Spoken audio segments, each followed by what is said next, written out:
2, Monsieur Bocquet mentionnait les positions de différents pays. Bien sûr, on va voir quelle est la dynamique. Vous avez mentionné l'Irlande. Pascal Donohoe, le ministre des Finances, s'est exprimé il n'y a pas très longtemps. Jusqu'à cette intervention, l'Irlande avait été opposée au pilier 2. Je crois que le ministre des Finances irlandais a ouvert la porte à un pilier 2 en rappelant que le taux irlandais était 12,5% et que c'était un taux intouchable. Les Pays-Bas ont pendant très longtemps eu comme modèle d'affaires faciliter la planification fiscale agressive. Les Pays-Bas ont décidé de changer il y a 4 ans et ils ont engagé un vrai changement. Et aujourd'hui, les Pays-Bas soutiennent totalement le pilier 2. Donc, ça prendra du temps pour que leur réputation change par rapport à leur action, mais leur action a changé et clairement, les Pays-Bas soutiennent le pilier 2.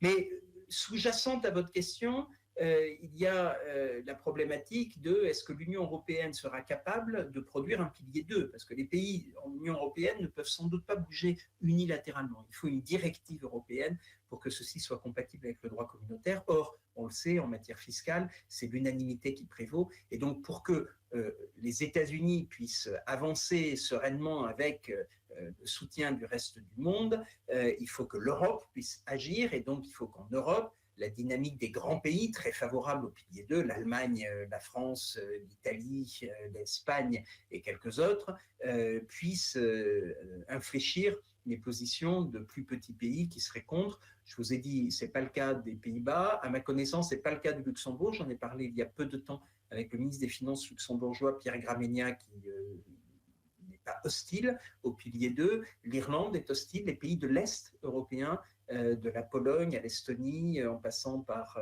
la Bulgarie ou la Hongrie. La Hongrie a un taux nominal d'imposition de 9%, la Bulgarie de 10%. Il y a des problématiques importantes sur ces pays. Donc ça va être ça la question. Question subsidiaire sur le Luxembourg. OpenLeaks, l'excellent travail d'Anne Michel du Monde et d'autres journalistes. En fait, le Luxembourg est un peu, non pas l'arroseur arrosé, mais le Luxembourg est plutôt en avance par rapport aux autres pays sur la transparence en matière de bénéficiaires effectifs. Ils ont un registre, ce n'est pas le cas de nombreux pays, et je ne crois pas que ce soit le cas de la France. Et donc, les journalistes ont utilisé des données publiques, ce n'était pas des fuites secrètes. Et en utilisant les données publiques, ils ont révélé les insuffisances, mais qui seraient peut-être plus grandes dans d'autres pays. Mais il est clair que le Luxembourg a une histoire d'être très attractif fiscalement, donc il y a tout un aspect de legacy, on dirait en anglais, d'héritage, mais aussi d'utilisation du Luxembourg à des fins d'évasion fiscale pour les personnes physiques, qui est un volet qui n'a jamais fait l'objet de travaux internationaux. C'est une vraie question, faudrait-il commencer des travaux internationaux sur ce volet-là? Sur l'application de BEPS, le Luxembourg a fait son travail et continue à faire son travail. Une autre question subsidiaire sur le reporting pays par pays et la directive européenne. Je suis à l'OCDE, pas à l'Union européenne, donc j'ai du mal à m'exprimer sur ce qui se passe dans l'Union européenne au Parlement européen. Ce que je peux vous dire néanmoins, c'est que le reporting pays par pays, c'est l'action 13 du plan BEPS, et dans l'accord obtenu pour qu'il y ait un reporting pays par pays, les États-Unis et le Japon notamment avaient conditionné cet accord au fait que ce reporting ne soit pas public. Alors je sais que la transparence est non seulement à la mode, mais une nécessité, qu'il est très difficile de dire on est contre la transparence, que idéologiquement et politiquement c'est quasiment impossible. Néanmoins, les pays sont liés par des accords internationaux.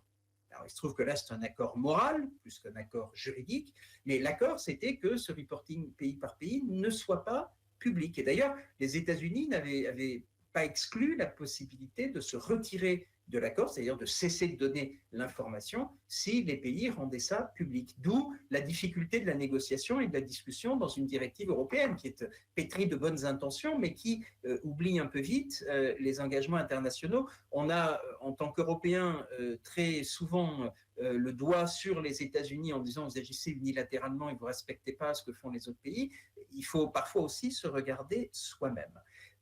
C'est bien un seuil qui serait très élevé, 10 milliards, 15 milliards, 20 milliards.